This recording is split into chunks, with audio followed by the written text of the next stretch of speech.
در سلام صبح خیر. با ما استاد صفی الله صدیقی استاد پانتون هستند. در رابطه با حریت یا آزادی و اهمیت آن صحبت می داشته باشیم. استاد سلام، صبحتان قشنگ، خیلی خوش آمدید. خیلی ممنون. بسم الله الرحمن الرحیم. خدمت شما استاد عزیز، آقای عباسی عزیز و همه بینندگان محترم شبکه ملی کشور عزیز ما افغانستان، برای شما و همه بینندگان چه در داخل افغانستان چه هم در بیرون آرزوی سعادت و سلامتی دارم. انشالله که همه از گزند روزگار در امان باشند و در زیر سایه ارزش‌های اسلامی عزیز ما انشالله که آزاد زندگی بکنن. سپاسمند هستم، بخیر باشین. تشکر از اینکه حضور یافتن استاد. روی آزادی یا حریت صحبت می داشته باشیم. بین از اینجا آغاز بکنیم که از دید شما آزادی یعنی چی؟ بسیار خوب. موضوع بحث حریت و آزادی فکر می کنم که در شرایط امروزی و در دنیای معاصر یکی از موضوعات کلیدی است و در عین زمان جنجال برانگیز. به خاطر اینکه دنیا استعمار یک از حربهایی که امروز در دست گرفته و برای اینکه بتونه فکرهای مسلمان ها را از باورهای دینیشان منحرف کنه، یک از اون حربها بحث حریت و آزادیه. درست.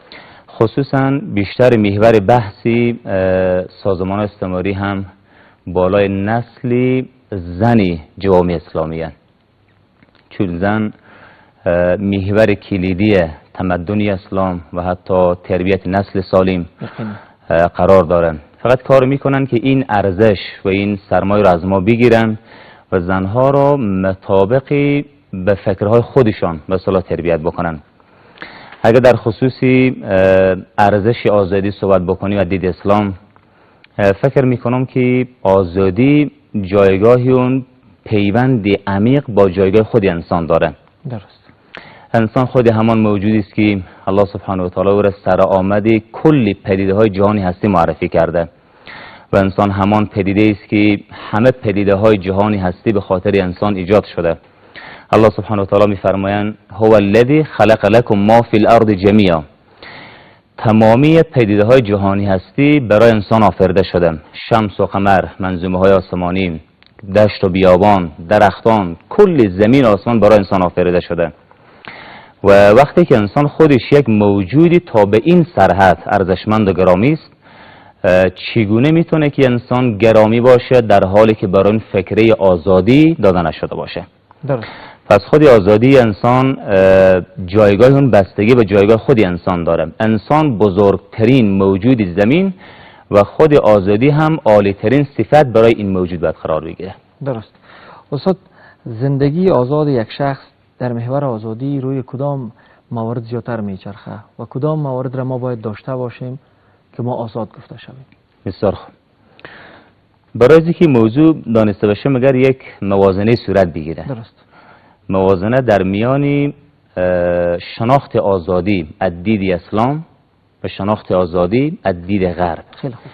وقتی که این دو چیز با هم دیگر در موازنه قرار بگیره، خود به خود جایگاه آزادی از دید اسلام شناخته میشه و اینکه انسان در کدام جاها مثلا دارای آزادی هست و میتونه فکر آزادی خود تبارز بده.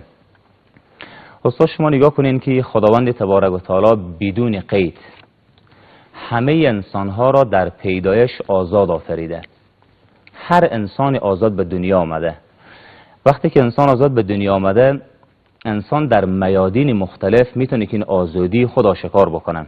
مثلا در حوزه مسائل مدنی، در بحثی ازدواج مثلا اسلام کاملا انسان آزاد گذاشته که تو حق انتخاب داری برای ازدواج بکنی.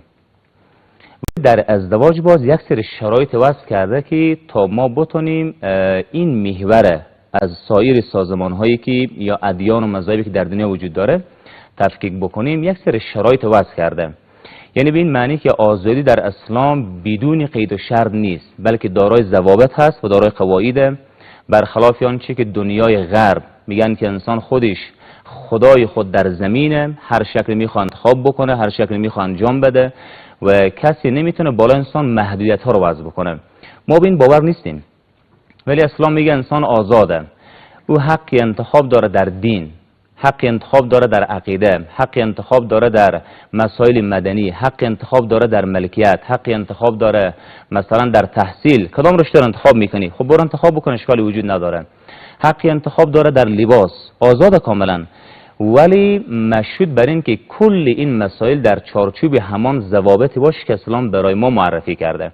مثلا شما نگاه کنید در حوزه ازدواج، اسلام میگه ازدواج بکن، ولی شرایط ما هست. دنیای غرب چی میگه؟ میگه تو برای این که بتونی قدرت جنسی خود مدیریت بکنی تو کاملا آزادی.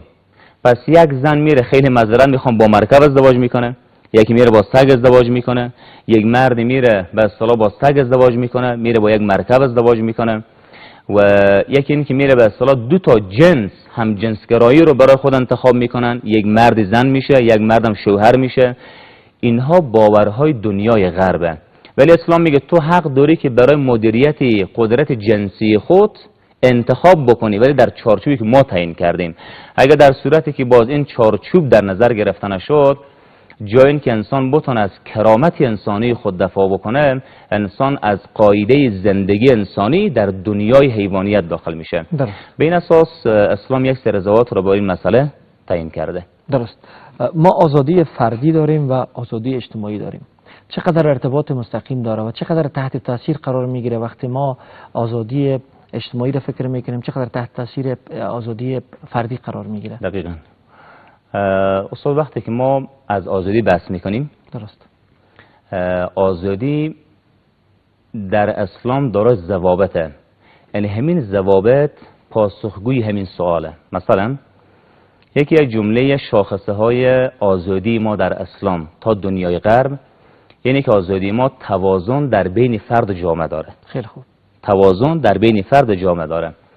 مثلا اگر شخصی در حوزه زندگی فردی و شخصی خود یک آزادی را انتخاب میکنه که از رهگذر این آزادی جامعه متضرر بشه، اسلام میره محکوم کرده. خیلی خوب. مثلا اگر یک شخصی بگه که حالا من میخوام صاحب ثروت و مال باشم، این یک فکره آزادی که هر شخصی داره، صاحب مال بشه، صاحب ثروت بشه، صاحب قدرت بشه، صاحب همه امکانات بشه. حالا که در این جمعه یک آزادی مستقیم برای این فرد بدیم، باید سرقت مشروعیت پیدا بکنه، باید اختطاف مشروعیت پیدا بکنه، باید اختلاس مشروعیت پیدا بکنه، باید رشوت مشروعیت پیدا بکنه. ولی برای اینکه آزادی فرد و جامعه در توازن قرار بگیره، اسلام دزدی محکوم کرده، در مقابلش حد گذاشته. مثلا اسلام اختطاف محکوم کرده، اسلام رشوت حرام اعلان کرده، اسلام اختلاس و غصب حرام اعلان کرده. به این اساس هر آزادی فرد یکی از لوازمش توازن در بین فرد و جامعه، باید این حفظ بشه. مثلا و گزینه بعدی که ما در بحث آزادی داریم اینه که اشخاص دیگر متضرر نشن. شما نگاه کنید که اگر یک نفر بگه که حالا خدا مرا آزاد آفریده، پس من یک شرکت یا تجارت شراب را اندازی میکنم. درست. از نظر شما چی اتفاقی میفته؟ وقتی شراب فروشی عام بشه، فروش مواد مخدر عام بشه، خب ما یک نسل شرابی معتاد در نتیجه داریم. یقینا. از رهگذر یک آزادی مطلق فرد چقدر جامعه متضرر میشه. به این اساس برای فرد ما آزادی مطلق نداریم، بلکه آزادی در قانون و در ضوابطی داریم که اسلام براش تعریف کرده. درست. استاد، مسئله امنیت، همیشه وقت آزادی رو فکر میکنیم، امنیت تصور میکنیم، یک بار فکر میکنیم روی مسئله امنیت، چقدر با هم ارتباط دارند در بین آزادی و امنیت؟ یقینا. استاد شما میدونیم که اسلام 5 مقصد داره. اسلام 5 مقصد داره. ما اینها رو در بحث تعالیم اسلامی خود به نام کلیات یا مقاصد خمسه اسلام میشناسیم. خیلی خوب. و این 5 مقصد تنها در دین ما شما نه، بلکه در کل ادیان سابقه این 5 مقصد محور بوده، اینها معیار بوده.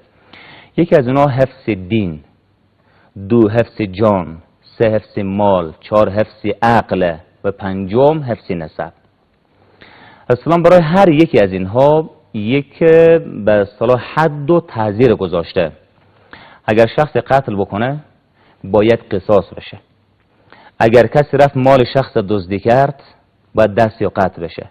اگر یک نفری به اصطلاح میره معذرت میخوام به حریم ناموس یک شخص تجاوز میکنه، دارای شرایط بود باید که یا سنگسار بشه یا بالاخره رجم بشه. درست.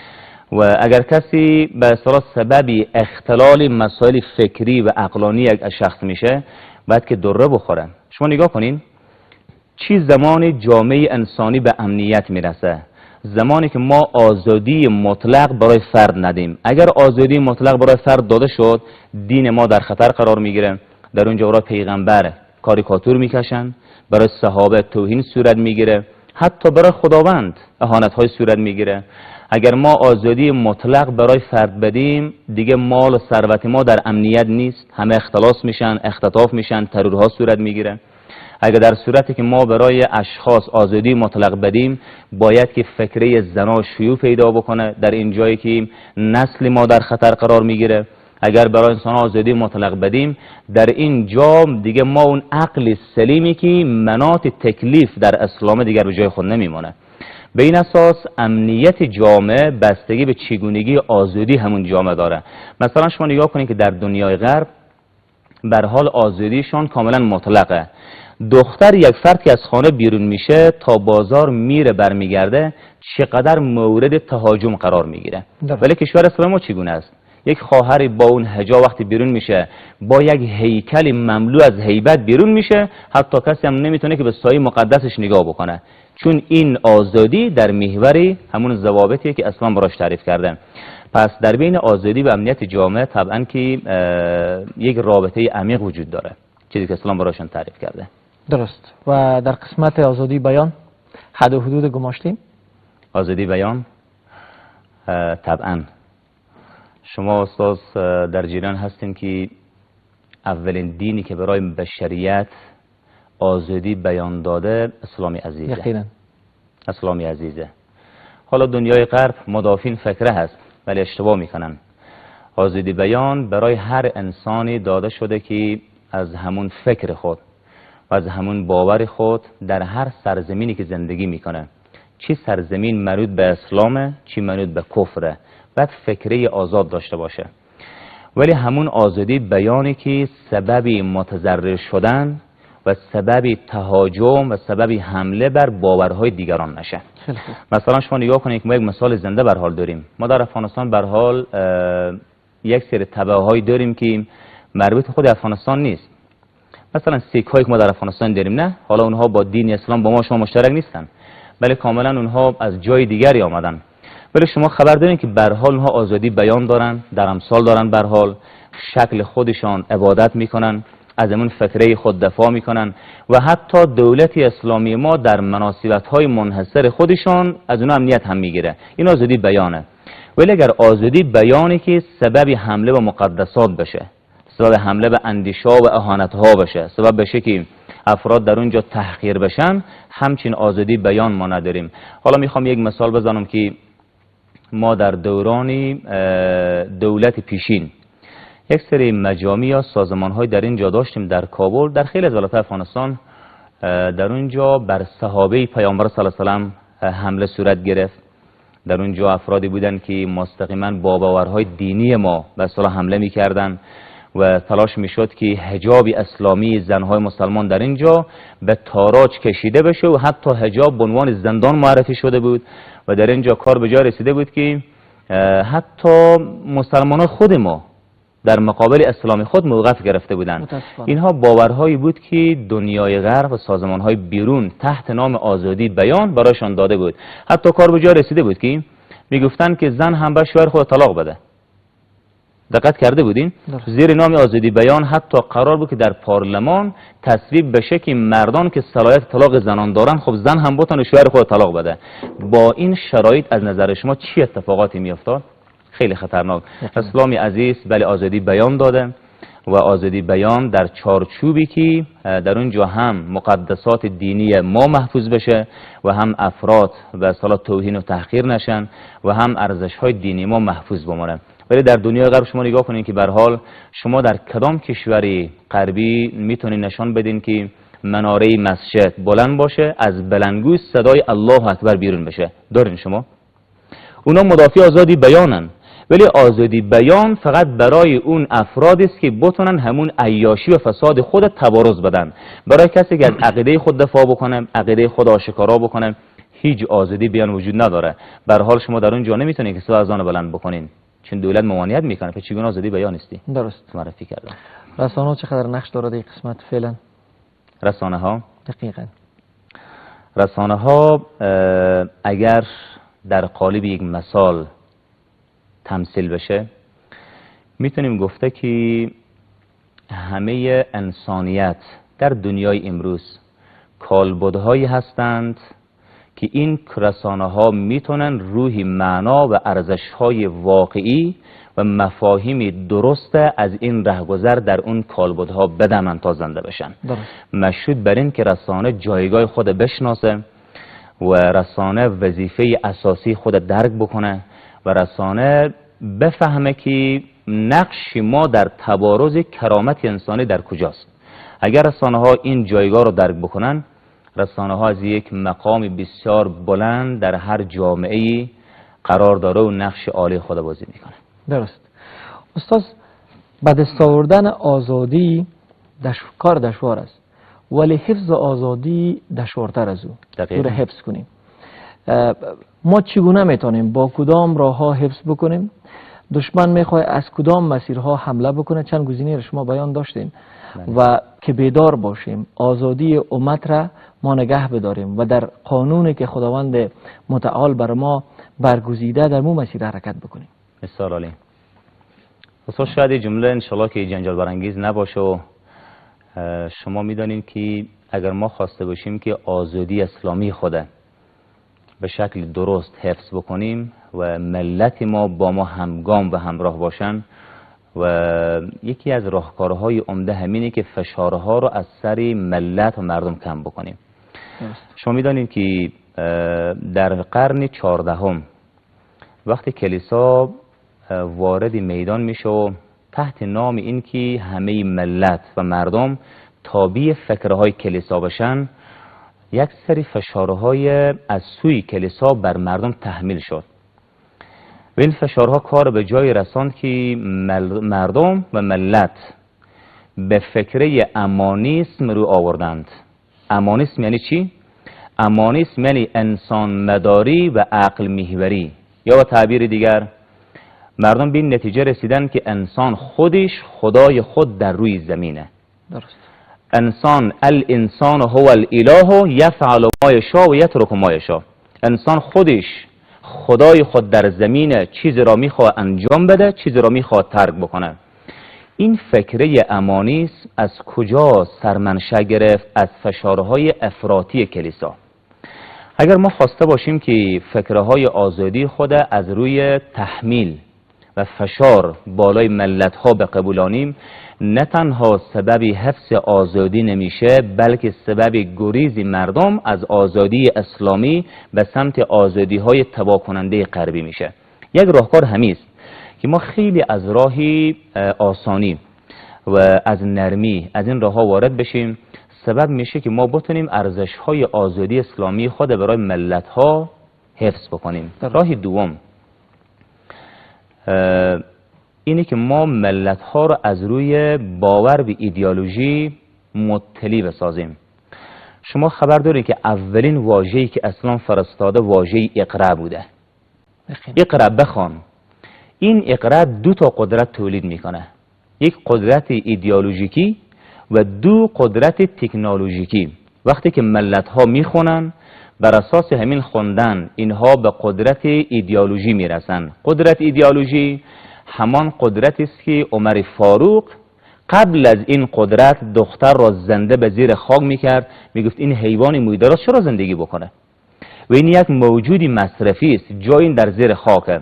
ولی وقتی که اسلام آمد، معلم اسلام پیامبر صلی الله علیه و سلم وارد ساختار اندیشه ها شد، از همون عمرهایی که دختران را زنده به زیر خاک میکردن، خلیفه دوم اسلام ساخته شده که تونست اندیشه آزادی به کل دنیا به شکل زیبا تمثیل بکنه. خیلی خوب. و از طرف دیگر هم اگر ما ملت ها را از روی باور نسازیم و قدرت ایدئولوژی بالا نره، تحمیل قانون و فشارهای سیاسی و همچنان فشارهای جسمی و فیزیکی هیچگاه نتیجه بخش نبوده و ثمره هم نداره، بلکه سبب گریز میشه، هم از ما فرار میکنن.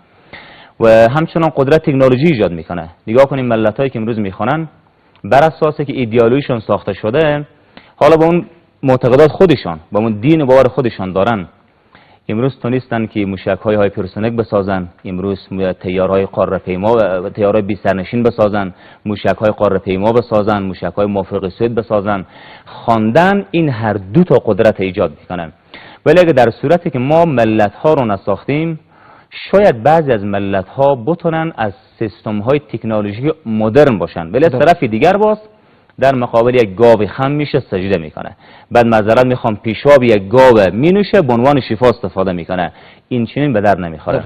استاد خواندن را عام بسازیم و از لحاظ اندیشه ها ملت ها رو بسازیم، بعد این فکره آزادی ما در محور خودش محفوظ میشه. خیلی خوب، خیلی سپاسگزار هستم. تشکر از سخنهای قشنگتان، تشکر از معلوماتتان جناب استاد صفی الله صدیقی، استاد پنتون که در مورد حریت و آزادی صحبت داشتین. پیام قشنگتان داشته میباشیم. کوتاه پیام همین است که برای همه خواهران و برادران عزیز خود در این سرزمینی عزیز و یا در هر جایی که زندگی میکنن، آرزو میکنم که همه ایشان از گزند روزگار در امان باشن و یک زندگی مملو از سعادت، سلامتی، خوشحالی در زیر سایه ارزش‌های دینی داشته باشن و هیچگاه سببی آزار و اذیت باورهای دشمنان اسلام قرار نگیرند. و پیامی من اینه که فقط بخوانند که با خواندن همه چیز انشالله درست میشه. سپاسگزار هستم. تشکر از حضورتان. خداوند در میزان اعمال صالحتان زیاد بکنه. بخیر باشید.